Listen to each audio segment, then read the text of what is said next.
Let's go to Christine O'Donnell right now. She's talking about our subject of the morning, getting kids home. Christine, good morning. Good morning, Steve. So we're live here at Thomas Jefferson High School, and I do want to show you here the police are on campus. We saw them arrive not too long ago, and we saw them go inside. And what we believe is happening is that they're sweeping the campus. And I'm here with Barbara. She's an 8th grader here at the school, and her mother actually works here as well. And Barbara, what were you saying they told you this morning? This morning I was sitting down in the cafeteria and they told me that we were needed to go home because they had been told that there's terrorists, there's a threat that they're going to be bombing schools, so they needed us to go home. Who told you that? Your teachers? No, there's a staff who want to go tell my mom, and my mom had told me. Yeah. So how many people were in the cafeteria when they came over and told you that? There were like not that many because it was like early, so there's like about 10 kids in the cafeteria eating breakfast. Okay. I imagine, I mean, this was not planned for today. Do you know what you guys are going to do next? I know your mom was planning to go to work. Do we know what we're going to do? No. We don't know. We're just going to stay home. How are you feeling right now? I don't know. I feel like nervous. Yeah. Did you see any strange activity at your school? I know there's the police officers here now, but... Yeah, we just saw them, like, everybody coming inside the cafeteria, and there's just a lot of parents worried and coming to pick up their kids from school. All right. Well, thank you so much for speaking with me. I appreciate it. And thank you so much to your mom as well. So a lot of parents, of course, on campus coming to pick up their kids. We're at the high school here, and there's actually an elementary school around the street where there's a reunion center set up, and that's where a lot of children who had either walked to school or who may have been dropped off at school were asked to get picked up, and so that's what's happening there now. Most of those students have already been picked up and taken back home by their parents. And again, you know, there was a report that a electronic threat came into a school board member this morning that, you know, that to watch out for backpacks and possibly packages. This here just one of more than 1,000 campuses that have been closed. And again, the police are here this morning just sweeping through the school, and they say they're going to be doing this to all of the schools in the district all day until they're sure that everyone is safe to come back to school. And we still don't know at this point if there's going to be school tomorrow. So of course we'll have more on that once we get that information for you, and we'll try and bring you some more interviews as soon as we get them. Yeah, Christine, before you go, we have some questions for you. The word that we had early was that teachers were being sent home as well.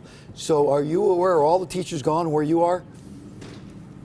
I'm not sure if all of the teachers are gone. I do know that the teachers did receive text messages and emails. So we were speaking with one of the teachers from one of the charter schools that's part of the district earlier, and she sent me the email that they sent to her, and it really didn't say much information. It just said, you know, there was a credible threat at the school, all classes have been canceled, and just not to come, and if you are at school, to head home. Christine, with all of the parents you see come and pick up their kids, what's the atmosphere like? Are they calm? Are they panicky? What can you tell us? I think most of the parents I've seen are pretty panicked. They weren't expecting to have to, you know, leave work and then come home, find their kids, and then or come to the school and then find their kids and then find somewhere for them to go or something for them to do. And of course, they're trying to juggle work with this new development here. So I've seen parents literally just rushing in, grabbing their kids, and then whisking them away. So that's been happening pretty consistently, not just here at the high school, but also at the elementary school down the street. Now, we do know that the LAPD as well as the FBI will be searching all of the campuses today. Have you seen any of that kind of activity where you are? Yes, Roxy, actually, when we first pulled up, there was kind of a strange atmosphere at the campus. The administrators that were out here on the property, they didn't want us here, and they tried to direct us someplace else. And then literally, as we were, you know, planning to move, we watched as the police officers pulled up, you know, and then ran into the school and started looking through the indoors there. I'm not sure what's going on inside, but they are here, and there's at least one cop car parked out front. So there is definitely something going on. And when you asked about the parents, the girl you were talking to, what she said was, I feel nervous about today because there's so much uncertainty in this. I mean, this is just an unprecedented thing, I think, for LAUSD schools. This hasn't happened before, and there's been, a lot of just, I think, fear after what happened in San Bernardino and, of course, what happened in Paris. So for the school district to be taking this threat so seriously, I think it's hitting a lot of students hard because, they didn't expect to actually have to leave school and then head home and it feels more real, I think, for them now that this is happening and because the school district is taking it so seriously. But of course, we might as well be safe not knowing how serious these threats are, but obviously they are credible. And as you look around Thomas Jefferson, where you are right now, I know you talked to some kids. Are pretty much most of them gone home or wherever else they're going? Yeah, for the most part, there was a little bit more activity when we first arrived, but of course it took us a little while to get, set up and everything. But most of the kids who were here at this campus have since left. You can see them, passing the sidewalks and, across the campus lawn here.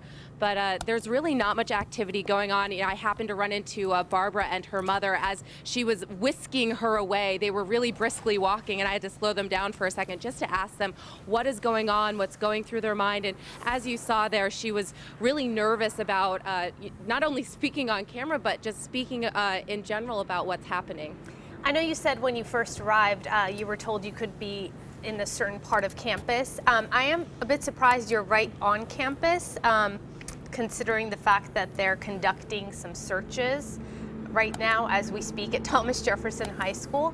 So I'm just a little confused, I guess, as to why they let you so close. At first, they really didn't let us come so close. We were parked on the other side of the street. But, I mean, as you know, Araxia, when it comes to finding power lines and a place to park, this is actually a better spot for us to be. And when we came back this way, after they directed us someplace else, we were able to set up because there was no one on campus kind of, watching the sidewalk, watching this area. And I do believe, I feel safe, if that's what you're asking, right at this point. I don't feel like I'm too close to the school. And, yeah, the police are here, but I'm still kind of, on the public sidewalk, so I'm not directly on campus, but you do raise a good point. All right, Christine O'Donnell covering that part of the story for us at a very quiet campus at this Thanks, point. Christine. We'll check back with you. We'll check back with all our reporters we have out there.